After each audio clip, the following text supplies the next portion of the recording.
कि ये है बबुआ के खुश को के बहना। हम दो रिकॉर्डिंग डांस कर देते हैं, एगो छठ के करब आएगो कि दहरा दब उठल दादा कमर के भीतरिया भीतरिया। दीदी अरे इनको कर लेने दो भाई, भाई आ रहे हैं, इनका समझ में आ रहा है कि सम्मान करने आ रहे हैं, बाकी थोड़ा दिक्कत लग रहा था। ये वो गोपन भैया लगे रहा, माइक कहाँ है माइक? और जाए में भी टाइम लगी और हम आप सबसे मिले खाती हम 4 गो गाना शूटिंग करे गए नहीं। जर्मनी से आर्मेनिया से दुबई से फिर शाहजहां सर। हाँ देखा तो लड़का जाना तरह सर शाहजहां। लेकिन आप लोगों का प्यार इतना मजा आया, मुझे लगता है कि जी जमीन तो बहुत बा, शायद सरकार की नजर अगर ये जमीन पे पड़ गई, शायद सरकारी ये जमीन हुई। हमके लागत है कम से कम यहाँ नहीं हुई तो 2000 बीघा जमीन हुई, बहुत से ऊपर बना। अगर ये जी फिल्म सिटी के निर्माण हो जाओ तो हमके लागत है कि पूरा बिहार में समा जाए। लेकिन हम केहू के दोष नहीं दे सकते। हम आखिर बताई, हम एगो अभिनेता है, कलाकार है, हम नेता तो है ना। हम के करे के दोस्ती अनाज के की दोस्ती समाज के करा के दोस्ती अनाज के की दोस्ती समाज के, गैस के जी की प्याज के। देखिए इंसान में एक बात बताए आपसे,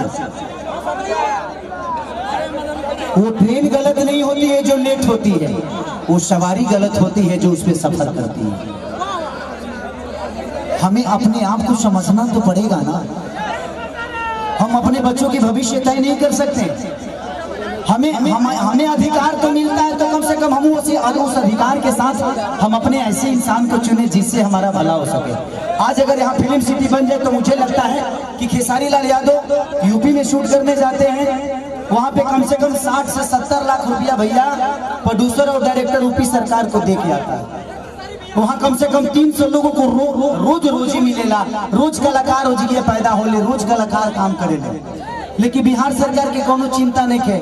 ये बताए खेसरिया चाहे जितना भी संपत्ति बनौले बा बॉम्बे में बनौले बा, अगर वही चीज बिहार में रही तो खेसरिया का सारा संपत्ति बिहार में रही ना, हम अपना परिवार के अपना भाई लोगों के साथ रहते तो हमके भी तकलीफ होला, हमके भी अच्छा ना लगे कि हम दूसरा शहर में जाके दूसरा राज्य में जाके 2 रोटी कमाता नहीं। हमके शर्म लागेला दूसरा के जगह काम करे में, लेकिन क्या करी जब हमारे खेत बंजर हो जाए तो हर तो दूसरे के खेत में चला के पड़ी हमके। और हमारा खेत बंजर, हम किसान हो के भी इस खेत को आबाद नहीं कर पा रहे हैं तो गलती हमारी है। गलती हमारी ये है कि हम जब इलेक्शन आता है तो खाली 2 फ्रूटी पिए लगे तो बटन दूसरा जगह चल जाता है। सबसे पहले एक दिन की खुशी को मारना पड़ेगा अगर आपको पूरे जीवन की खुशी लेना है। एक दिन की खुशी को जिस दिन आप मार दीजिएगा, अधिकार वो आपका नहीं है, वो आपके बच्चे का भविष्य है जो आपको तय करना है। पैदा करना ही बच्चों का भविष्य नहीं होता, शिक्षा देना ही भविष्य नहीं होता। ये बताइए खेसारी के बेटा बेटी खेसारी का लगे पैसा बता अमेरिका में पढ़ा दिए, लेकिन सबका लगे सक्षम तो नहीं खे ना जब अपना बेटा बेटी का अमेरिका में पढ़ाई। तो बिहार में कितना लोग खेसारी बजे, एक गो ना, एक खेसरिया बा।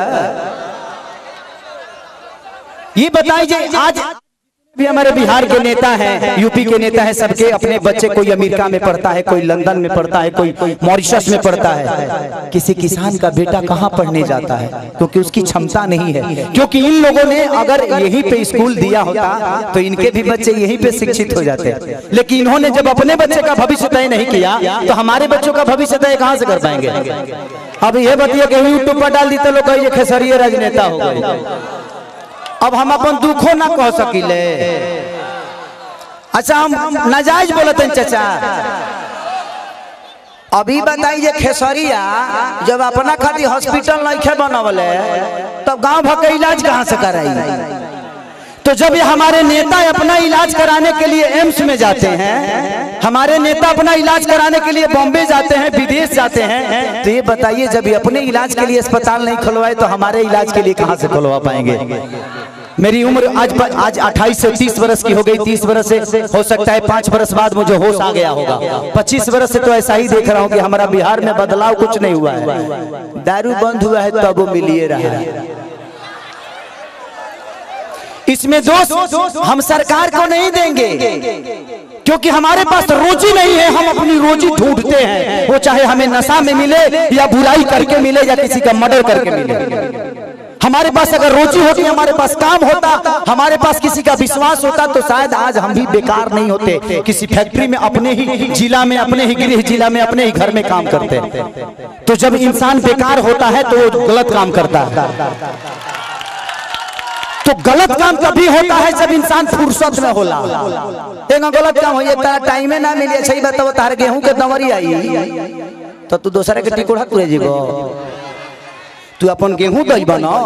तो जब हमारे पास अपना वर्क होता, हमारे पास फैक्ट्रियां होती, तो आज हमारे भी घर की औरतें अपने पति के साथ रहती। ये अपने पति के लिए तरसती नहीं कि होली में आएंगे तो दीपावली में आएंगे।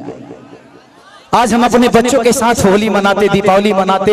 हमें दीपावली मनाने के लिए किसी का परमिशन लेना पड़ता है, किसी से लेटर देना पड़ता है कि सर हमको जाना है अपने बीबी के पास, छठ आ गया है। तो हमें तो त्योहार मनाने की भी आजादी नहीं मिलती है। ऐसे राज्य में हम पैदा हो गए हैं। हमें ऐसे राज्य से नफरत नहीं है, लेकिन यहाँ के सिस्टम से मुझे नफरत है कि यहाँ के सिस्टम हमें कहीं का नहीं छोड़ा, कहीं ले ही नहीं गया।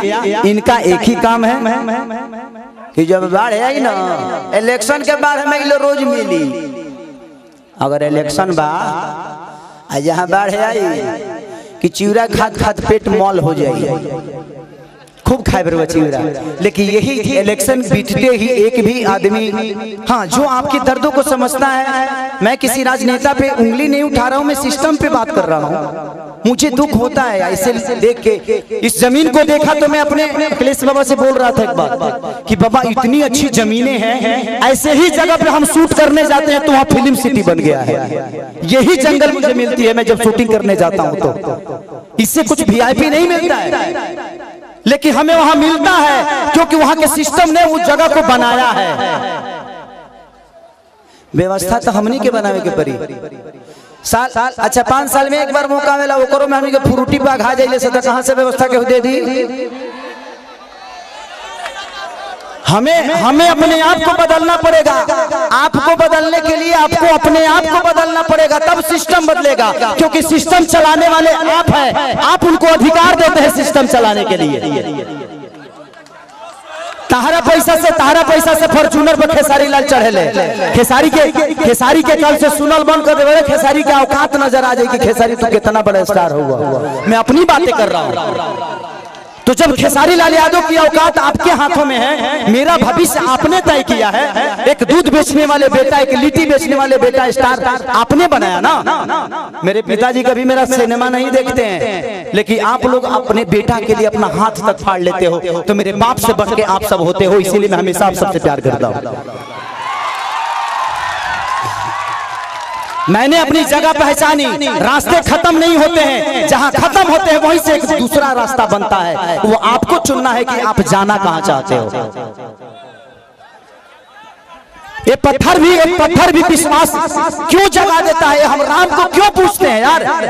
पूछने का कारण है कि राम ने कर्तव्य किया है, और हम पत्थर में भी भगवान ढूंढ लेते हैं। और हम इंसान होकर एक इंसान को नहीं बदल सकते। क्या हम अपने बच्चों का भविष्य तय नहीं कर सकते? पत्थर में विश्वास ढूंढ लेते हैं, लेकिन हम किसी नेता में अपना भविष्य नहीं ढूंढ पाते हैं, क्योंकि हम फ्रूटी पे बिकते हैं। हमें फ्रूटी छोड़ना होगा। 5 साल बाद मौका होता, ऐसा काम कर दो कि आदमी लोग बन जाओ। अपने आप समझ में आ जाए कि नेतागिरी का होला। हर आदमी के लिए बात करता हूँ।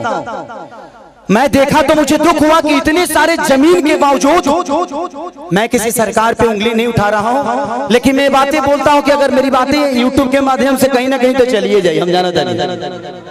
लेकिन मैं यही कहना चाहता हूं सरकार से कि यहाँ 5000 एकड़ जमीन है, 100 एकड़ में एक फिल्म सिटी बना दो यार, कि मैं अपने भाइयों के साथ यहाँ शूटिंग करने आऊँ। अगर मुझे लगता है ना, अगर यहाँ पे फिल्म सिटी 100 एकड़ में बन गया तो बिहार की सबसे खूबसूरत ये जगह होगी। ये मेरा दावा है, ये मैं जानता हूँ। और पूरी दुनिया यहाँ पे आएगी शूटिंग करने, चाहे वो सलमान खान हो, अमिताभ बच्चन हो या अक्षय कुमार हो। खेसरिया के तक घर है तो झड़ो फिरे खाती चल रही। हमार तो बतिया हटा दो, हम तो घर के बेटा हैं। ये जमीन के उपजल एगो अनाज है। लेकिन दुख होता है, हमके बड़ा दुख लगल है। ऐसा नहीं होता, ये जगह देख के दुख ना लगल है। इतना सुंदर जगह बाने ओकरा बावजूदो हमनी के अपना जमीन पर फसल नहीं किस उगा पावत। ई हमनी के ब्रह्मणा बा, हमनी के कितना तकलीफ में बानी जा। अरे अरे अरे आप पिता हैं, क्या कहूँ। अरे वो तो बहुत दूर की बात कह दीजिए। मुँह हम लोगों को चलने के लिए रोड नहीं मिल रहा है। देखिए यहाँ से वहाँ से एक बार एग्रीमेंट भी हुआ था, सरकार बनने नहीं दे रही है। हम लोग क्या करें, अब कोई रास्ता नहीं मिल रहा है। तिल्हार से यहाँ आने जाने के लिए सेमरा तक रोड हुआ था, सरकार वन विभाग करने नहीं दे रहा है। ये तो बड़ी बात कह दी, 500 बीघा काम करने के लिए। एगो बात बताई, हम बहुत गरीब परिवार के बेटे लगे 50-100 करोड़ 200 करोड़ रुपया नहीं थे।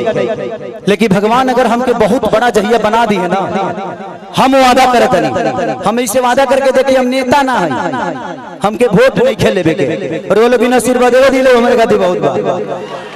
हम वादा करते नहीं कि भगवान अगर हमके बहुत बड़ा आदमी बना दे ना, तो हम अपना पैसा से फिल्म सिटी बनाए भेजिए, जमीन लोग इससे इतना नीमन जगह हम साउथ में, अभी साउथ के सिनेमा करके नहीं, इतना नीमन जगह हमके साउथ में ना मिला। हम अपना जीवन में पहली बार इस जगह पाइल भाई, इस जगह पे आया, इस जगह पे आके ऐसा लगा जी यहाँ जन्नत है। और यहाँ पत्थर नहीं, यहाँ हर पत्थर पे एक इतिहास बना हुआ है, बस लोगों को पढ़ना आना चाहिए। लेकिन मुझे नहीं लगता कि इस सरकार को कभी ये पत्थर नजर आएगी। इनके नजर में ये पत्थर है, क्योंकि इसके लिए आपने मंदिर नहीं बनाया ना। एक पत्थर को रख के जब हम मंदिर बना देते हैं तो उसमें जल चढ़ने लगता है। आज इस पत्थर पे आप मंदिर बना दीजिए, देखिए सारे भक्त जल चढ़ाना शुरू करेंगे और ये हमारे लिए मंदिर नहीं, भगवान का मूर्ति बन जाएगा यही पत्थर। लेकिन सरकार के नजर में एक मामूली ये पत्थर है, लेकिन वो मंदिर बना दे तो शायद ये पूजनीय हो जाए, लेकिन शायद ये लोग नहीं बना पाएंगे। हम 30 साल से तो यही बोलते आ रहे हैं, लेकिन लोगों को लगता है कि मैं राजनीति करने लगता हूँ। मन करना चाहिए, हमारा 25 साल 30 साल हम हीरो में ठीक बनी, नेता बन जाए तो कहीं सटे के मिली हो। तो हर जगह देखे कोनो फोटो नहीं खींचो है ना। अभी बताओ जो हैंगा धोइयो लेते तो केहू कुछ बोले वाला नहीं खनो। ऐसे हमारा नेता नहीं बने। हमको कुर्सी नहीं चाहिए, हमको कुर्सी पे बैठने वाले वो लोग चाहिए जो मैं चाहता हूं कि हर आदमी एक घर में नेता है। आप अपने घर को चलाते हैं तो आप नेता ही तो हैं। आप अपने घर को चलाते हैं, आप 6 आदमी को चलाते हैं, यहाँ 12 करोड़ जनता को मुख्यमंत्री चलाते हैं, तो उनको पावर दिए हैं तब ना। तो इसीलिए मैं चाहता हूं कि आप लोग अपना भविष्य तय करिए। इस जगह से मुझे बहुत प्यार हुआ बबन भैया। मैं आज अपने चाचा के पुण्यतिथि में आके बहुत मैंने इतना गर्व महसूस करे थे कि क्या बताई, भगवान हमके इतना तू बड़का बना देना कि हम यही जी बंगला लेके अपना मेहरुआ के संग रोज जूहू चौपाटी घूमे। इतना बढ़िया है जिगिया, नदी बहता है, जूहू चौपाटी बन जाते जिगिया, हर आदमी ठेला लगा के रोज 500 रुपया कमा के जाती। लेकिन क्या चिरकुट बड़ा से के बुझा कोई बात नहीं। थैंक यू सो मच कि आप लोगों ने इतना प्यार अतनी हो छठ से हमने साथ नहीं कि छठ के बजा दो अतनी हमने के बढ़िया से सब लोग झूम ली ना। छठ के माहौल चलता आ गई।